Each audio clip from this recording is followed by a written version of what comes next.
Film अभिनेत्री और भाजपा नेत्री जया प्रदा बुधवार देर रात धर्मनगरी वृंदावन पहुंची।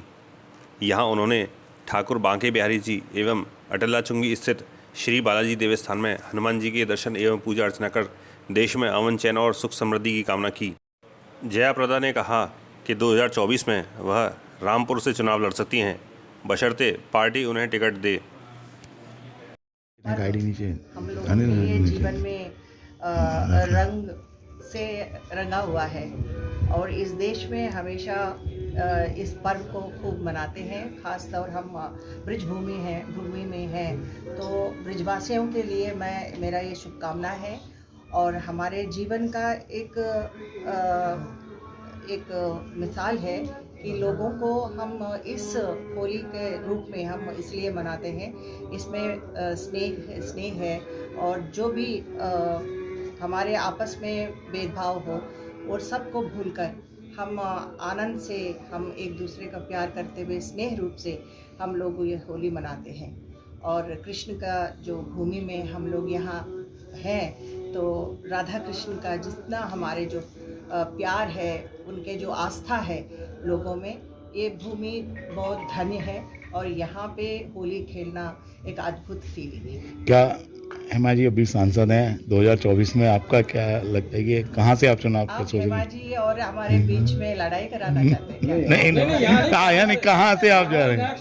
बाहर के लोगों को ही चुना है, इसलिए क्या आपकी इच्छा है कि आप मथुरा से चुनाव? कृष्ण की नगरी में ये ऐसे हमारे हैसियत नहीं है इसके बारे में बोलने के लिए।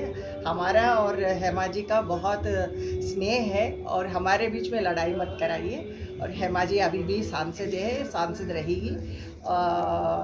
जो कुछ भी हम फिल्मों के अलावा भी हम एक दूसरे को बहुत प्यार करते हैं। हेमा जी हमारे लिए बड़ी बहन है, तो हमारे बीच में लड़ाई आप मत कराइए। और आगे का जो चुनाव है, मुझे रामपुर से लोगों ने मुझे परिचय दिया है और आगे अगर मुझे कहीं पे भी अगर लड़ना हो तो वो शीर्ष नेता लोग पार्टी में बीजेपी के हैं, तो उनका निर्णय पर आधारित है। रामपुर की आपने बात की, आजम खां को लेकर और उनको लेकर क्या कहेंगे?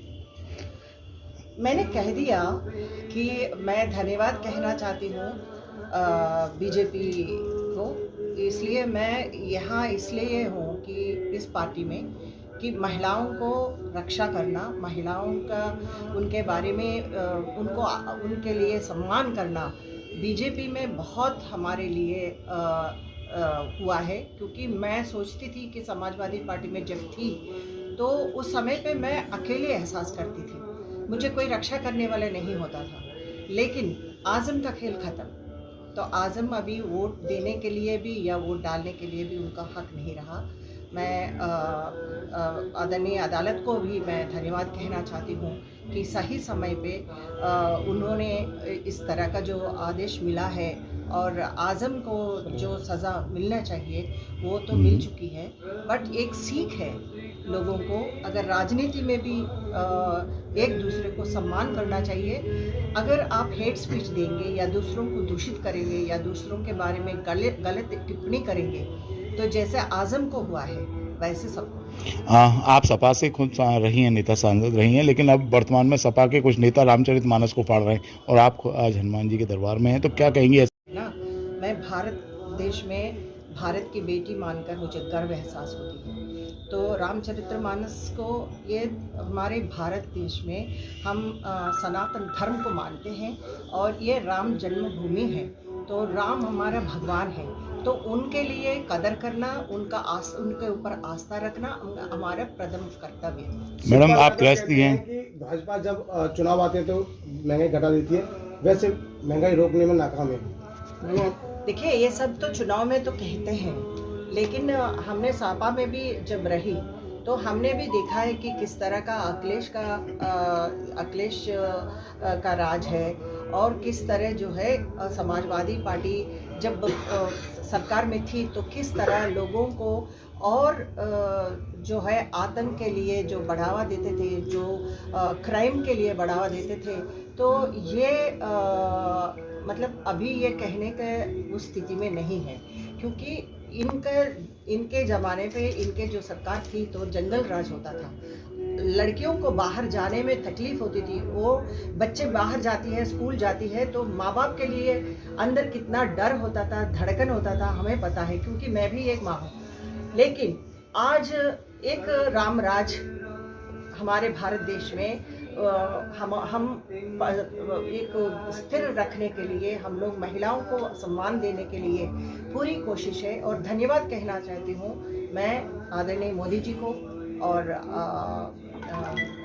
अपने जो योगी जी को भी, क्योंकि उन्होंने इस स्थिति जो भारत देश में हम लोग उनको सर उठा के आज G20 हमारे भारत देश में मनाने के लिए यहाँ पे G20 को यहाँ पे ला रहे हैं, ये बहुत गर्व की बात है। आपने क्राइम की बात की है, आपने क्राइम की बात की है प्रयागराज में शूट आउट अभी करवा रहे हैं, क्या कहेंगे इस पर? देखिए, जो दोषी है उसको सज़ा पाना चाहिए और वहाँ पे जो कुछ भी प्रक्रिया होना है कानून के तरफ से और पुलिस के तरफ से वो कार्य हो रहा है। तो किसी को छोड़ने का जो सज़ा है, जो दोषी हो उसको सज़ा पाना ही है।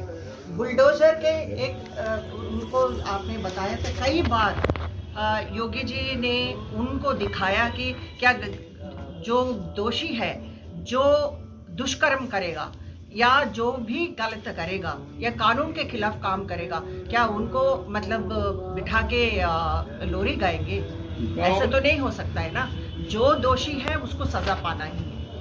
आप राम राज्य की परिकल्पना कर रही हैं, लेकिन क्राइम के आंकड़े जो है वो बढ़ रहे हैं, यूपी में भी बढ़ रहे हैं, तो कैसे राम राज्य की कल्पना करें? देखिए, ऐसा है कि आप एक व्यक्ति के बारे में या एक केस के बारे में ऐसा नहीं गणित कर सकते हैं। लेकिन सबसे पहले मैं ये बताना चाहती हूँ कि औरत के लिए आज हम सर उठा के अगर बात भी कर सकते हैं तो वो है आज योगी जी के सरकार में। तो योगी जी बहुत कुछ काम कर रहे हैं लोगों के लिए भी, और खास